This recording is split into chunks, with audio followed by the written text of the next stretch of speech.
एक समृद्ध ऐतिहासिक विरासत और संस्कृति वाले भारत जैसे देश में उपनिवेश काल के बाद बहुत कम संस्थान राष्ट्र की प्रगति में योगदान करने का गौरवशाली इतिहास रखते हैं। ऐसा ही एक संस्थान है चितरंजन रेल इंजन कारखाना। सन 1948 से भारत की उन्नति और विकास के पहियों ने इस महान संस्थान से प्रेरणा और गति प्राप्त की है। लोको बिल्डिंग फैक्ट्री की स्थापना के लिए 1948 में चीफ इंजीनियर श्री महादेव गणपति के नेतृत्व में काम शुरू हुआ। श्री महादेव गणपति की देखरेख में इस लोको बिल्डिंग फैक्ट्री का निर्माण आगे बढ़ा। दिसंबर 1949 के अंत तक उनकी मेहनत व लगन ने पूर्ण रूप लिया और उत्पादन शुरू करने के लिए कारखाना तैयार हो गया।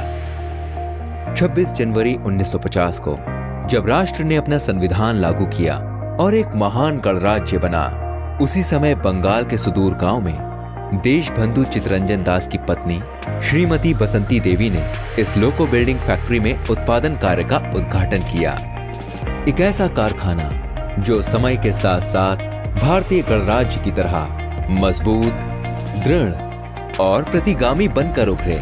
पहले दिन से राष्ट्र निर्माण के लिए समर्पित 280 दिनों के भीतर 1 नवंबर 1950 को देशबंधु नाम के पहले स्टीम लोकोमोटिव का अनावरण किया गया और ये भारत के पहले राष्ट्रपति डॉक्टर राजेंद्र प्रसाद द्वारा राष्ट्र की सेवा के लिए समर्पित किया गया। और उसी समय लोको बिल्डिंग फैक्ट्री का नाम बदलकर प्रसिद्ध नेता देशबंधु चितरंजन दास के नाम पर चितरंजन रेल इंजन कारखाना रख दिया गया।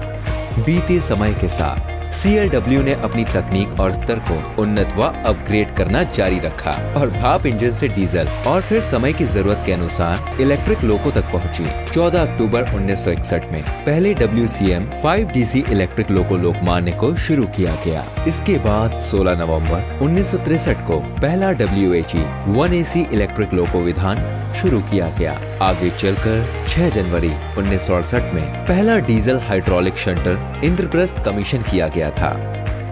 दुनिया के कई हिस्सों में कई गणमान्य लोगों ने चितरंजन लोकोमोटिव वर्क्स का दौरा किया और इसकी गौरवपूर्ण यात्रा देखी।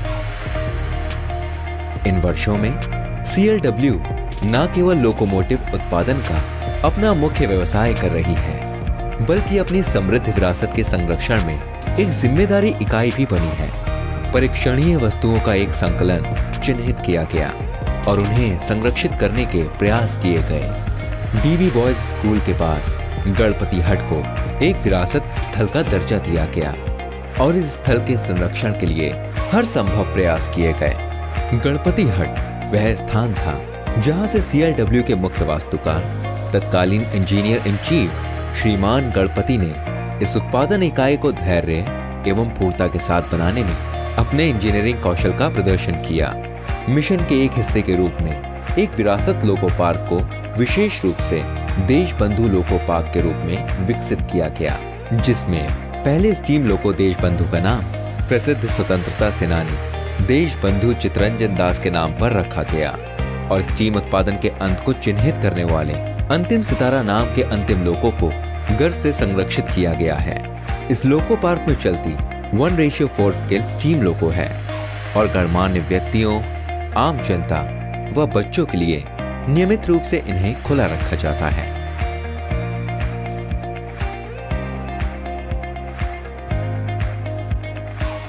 एक 1:8 स्केल के स्टीम लोको को भी गर्व के साथ लोको पार्क में रखा गया है। लोको पार्क में BSA उपकरणों की एक लेथ मशीन रखी गई है, जहां से 1950 में श्रीमती बासंती देवी द्वारा उत्पादन शुरू किया गया था। CLW ने गेट नंबर 1 के पास YG क्लास स्टीम लोको नंबर YG 3534 स्थापित करके विरासत संरक्षण में अपने प्रयासों को जारी रखा है। चिल्ड्रन पार्क के सामने एक नया विरासत स्थल भी विकसित किया गया है और उसी स्थल पर एक नैरो गेज कोच के साथ 1987 में CLW द्वारा निर्मित 501 नंबर वाला 5 क्लास का नैरो गोज लोको स्थापित किया गया है। एक और JTM 5 लोको भी देशबंधु लोको पार्क में रखा गया है। 26 जनवरी 2020 तक चितरंजन लोकोमोटिव वर्क्स ने राष्ट्र के लिए 70 गौरवशाली वर्षों की सेवा पूरी कर ली है। इन 70 वर्षों में इसने 2351 स्टीम लोको, 842 डीजल लोको और 7000 से अधिक इलेक्ट्रिक लोको का विनिर्माण किया, जिसने न केवल ट्रेनों को बल्कि उभरते भारत की आकांक्षाओं को गति प्रदान की। और CLW ने उन वस्तुओं की पहचान करने में कोई कसर नहीं छोड़ी जो एक विरासत की दृष्टि से मूल्यवान है और जिन्हें उचित संरक्षण की आवश्यकता है।